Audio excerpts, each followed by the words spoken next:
Desde que você deixou de ser um ovo e deu início ao processo de multiplicação celular, as suas células se multiplicam muito rapidamente até que você se torna um bebê bem rechonchudo.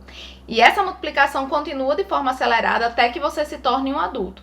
A partir daí, as células só se dividem quando é para substituir alguma célula morta ou ainda para reparo de alguma lesão. E é justamente aí que mora o perigo. Quer saber um pouco mais sobre esse inimigo adormecido dentro de você chamado câncer? É só aguardar a vinheta.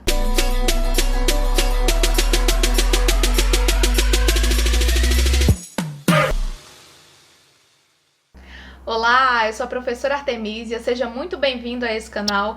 No vídeo de hoje nós vamos falar um pouco sobre o câncer, como que as células cancerosas se comportam dentro do nosso organismo e por que nunca se ouviu tanto falar em câncer quanto nos dias atuais. Será que as novas gerações estão condenadas a sofrer dessas doenças? Inicialmente, nós vamos entender como que as células se comportam no nosso organismo. Normalmente, as nossas células, depois de adulto, vão crescer e se desenvolver para substituir alguma célula defeituosa ou ainda alguma célula velha que esteja danificada e precise ser substituída. Quando as células apresentam um comportamento anormal, as células velhas ou danificadas que deveriam morrer e ser substituídas continuam a se dividir e podem formar os tumores. Quando um tumor se dá pelo crescimento do número de células, dizemos que temos uma neoplasia, e ela pode ser tanto benigna quanto maligna. As neoplasias benignas apresentam um crescimento lento. Os tumores são constituídos por células bem parecidas com a do tecido sadio, e a maioria fica restrita a uma cápsula fibrosa, impedindo que se espalhem para as outras partes do organismo. O lipoma e o mioma são exemplos de tumores benignos. Nas cirurgias para retirada desse tipo de tumor, o médico costuma retirar uma parte do tecido saudável em volta e o tratamento é bem tranquilo e geralmente a cirurgia já resolve o problema. Já as neoplasias malignas ou câncer é o nome dado ao conjunto de mais de 100 doenças que pode acontecer em quase qualquer parte do nosso organismo, em que as células começam a se dividir sem parar e podem atingir vários tecidos circundantes. À medida que os tumores crescem, algumas células cancerosas podem se romper e viajar para lugares distantes do corpo através do nosso sangue ou do sistema linfático, e aí formar novos tumores distantes do tumor original, uma condição conhecida como metástase. Muitos cânceres formam tumores sólidos, que são massas de tecido, como é o caso do câncer de mama e o câncer de próstata, mas outros tecidos, como o sangue, que é um tecido líquido, também pode ser afetado, e nenhum tumor sólido vai ser formado, que é o caso, por exemplo, das leucemias. Quando o câncer começa em tecidos epiteliais, como a nossa pele ou ainda as mucosas, são denominados de carcinomas. Já se o ponto de partida são os tecidos conjuntivos, como os ossos, músculos ou a cartilagem, chamamos eles de sarcomas. As células cancerosas diferem das células normais de muitas maneiras, mas uma das mais importantes se refere à especialização celular. Enquanto as células normais amadurecem em tipos de células bem distintos, com funções específicas, como é o caso da célula muscular, óssea ou cartilaginosa, as células cancerosas não. Para facilitar o entendimento de uma forma bem grosseira, a célula normal é aquela que sabe o que quer, bem focada, tem seus objetivos. Já a célula cancerosa só quer saber de comer e se reproduzir, tá na bagaceira. E o pior, ela não experimenta o envelhecimento biológico. Se uma célula cancerosa fosse uma pessoa, ela seria a atriz Blake Lively em A Incrível História de Adeline. That makes you 45 years old. That's right. Enquanto as nossas células normais conseguem se comunicar entre si por sinais químicos enviados através de proteínas específicas, as nossas células se conversam para saber qual o momento certo de se reproduzir, qual o momento certo de parar de reproduzir, ou ainda para programar a morte de alguma célula desnecessária, num processo chamado de apoptose. As células cancerosas simplesmente perdem essa capacidade de se comunicar via sinais químicos. As células cancerosas são ainda capazes de influenciar as nossas células normais, algumas moléculas e os vasos sanguíneos para fornecer oxigênio e nutrientes e assim promover o crescimento do tumor. E esses vasos sanguíneos ainda são encarregados de remover os seus resíduos, uma área conhecida ali como microambiente. Embora o nosso sistema imunológico remova células defeituosas ou anormais do nosso organismo, as células cancerosas conseguem passar a perna nele porque elas são capazes de produzir algumas proteínas que são típicas do nosso corpo, como por exemplo algumas que são produzidas pelo sistema linfático. ou ainda elas conseguem se esconder dentro de algum compartimento do nosso organismo, se passando por uma célula sadia.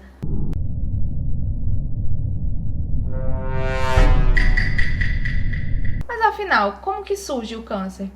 O câncer é uma doença genética que afeta genes que controlam o funcionamento das nossas células, principalmente aqueles encarregados do crescimento e da divisão celular. Os genes que ajudam as células a crescer, se dividir ou permanecer vivas são chamados de oncogenes. E os genes que diminuem a divisão celular, reparam os erros no DNA de uma célula ou ainda fazem com que essas células morram no momento certo, são chamados de genes supressores de tumor. Os cânceres podem ser causados por alterações no DNA que mantêm esses oncogenes ativos ou que desativam os genes supressores de tumor. E dizer que uma doença é genética não necessariamente quer dizer que ela é uma doença hereditária. As alterações genéticas podem sim ser herdadas dos pais, mas a maioria delas acontecem por causa de erros na divisão celular ao longo da vida do indivíduo, ou ainda devido a danos no DNA causados por certas exposições ambientais. Aproximadamente 30% dos casos de câncer são provavelmente evitáveis, pois são causados ou estão relacionados ao estilo de vida, a alguma infecção, aos poluentes e à exposição à radiação. O câncer de cada indivíduo tem uma combinação única de alterações genéticas. Para vocês terem ideia, dentro de um mesmo tumor, as células podem ter diferentes alterações genéticas. Em geral, as células cancerosas têm mais alterações genéticas, como mutações no DNA, do que as células normais. Algumas dessas mudanças podem não ter nada a ver com o câncer. Na verdade, eles podem ser até o resultado do câncer, ao invés da sua causa.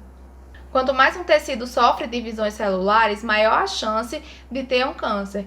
E claro que quando envelhecemos, vamos acumulando um histórico grande de divisões celulares. Então, maior a chance de também desenvolver um câncer.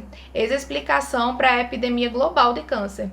Nunca vivemos tanto. Com o avanço da medicina e a busca por melhor qualidade de vida, estamos vencendo doenças que nos matavam antes de dar tempo a um tumor maligno se instalar, como as doenças cardíacas. Mas e os cânceres infanto-juvenis? Bom, algumas crianças herdam dos seus pais algumas alterações genéticas e isso aumenta o risco de elas desenvolverem algum tipo de câncer. Essas mudanças estão presentes em todas as células do corpo da criança. Isso significa que as alterações podem ser encontradas por meio de testes do DNA das células do sangue ou de outras células do corpo.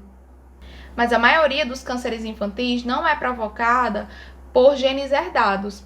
Provavelmente é alguma mutação que acontece no DNA da criança no início da sua vida, pode ser até mesmo antes do seu nascimento. Nas crianças e nos adolescentes, a neoplasia geralmente afeta as células do sistema sanguíneo e os tecidos de sustentação. Os tumores dos cânceres infanto-juvenis crescem mais rapidamente do que os dos adultos e tornam-se invasivos, porém respondem melhor ao tratamento.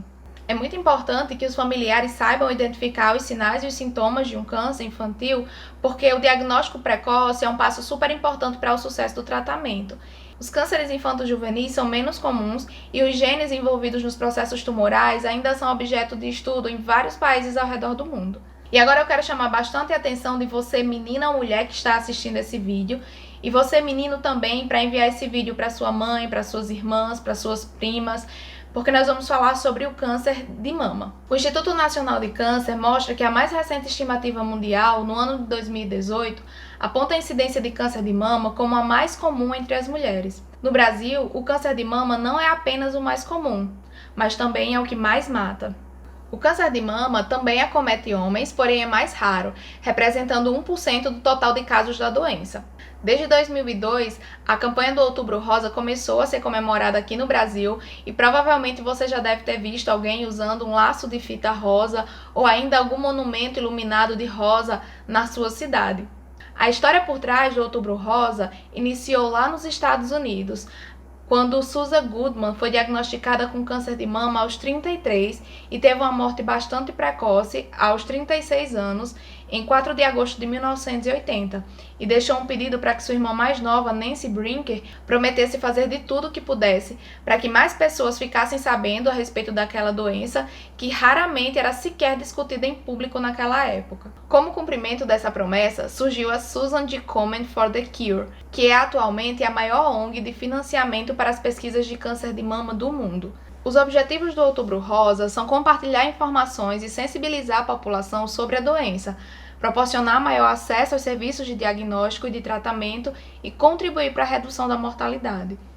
O câncer de mama não tem somente uma causa. Um dos fatores de risco mais importante é a idade da mulher. 4 em cada 5 casos acontecem em mulheres que já passaram dos 50 anos de idade. Cerca de 30% dos casos de câncer de mama podem ser evitados com a adoção de hábitos saudáveis, como, por exemplo, a prática de atividade física, a alimentação saudável, manter o peso corporal adequado, evitar o consumo de bebidas alcoólicas, evitar o uso de hormônios sintéticos como anticoncepcionais e terapias de reposição hormonal por longos períodos de tempo e amamentar. É importante ressaltar que não ter amamentado não configura um risco para o câncer de mama. As pessoas que amamentaram o máximo de tempo possível têm um fator de proteção, o que quer dizer que as mulheres que não amamentaram seus filhos perdem apenas esse fator de proteção e não quer dizer que elas entrem no grupo de risco. O câncer de mama, ele pode ser percebido ainda nas fases iniciais, a partir de alguns sinais ou sintomas que a própria mulher pode identificar no seu corpo, como, por exemplo, a presença de algum nódulo fixo, geralmente indolor, a pele da mama avermelhada, retraída ou com aspecto de casca de laranja, alterações no mamilo, pequenos nódulos nas axilas ou no pescoço e a saída espontânea de líquido anormal pelos mamilos.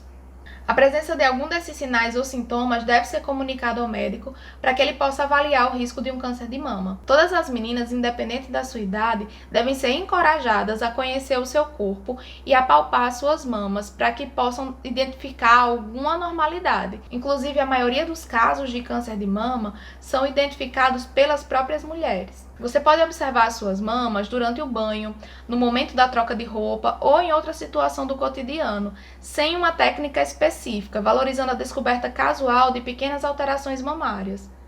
A postura atenta das mulheres é fundamental para a identificação precoce da doença e para que seja feito um tratamento mais ameno e com boas chances de recuperação.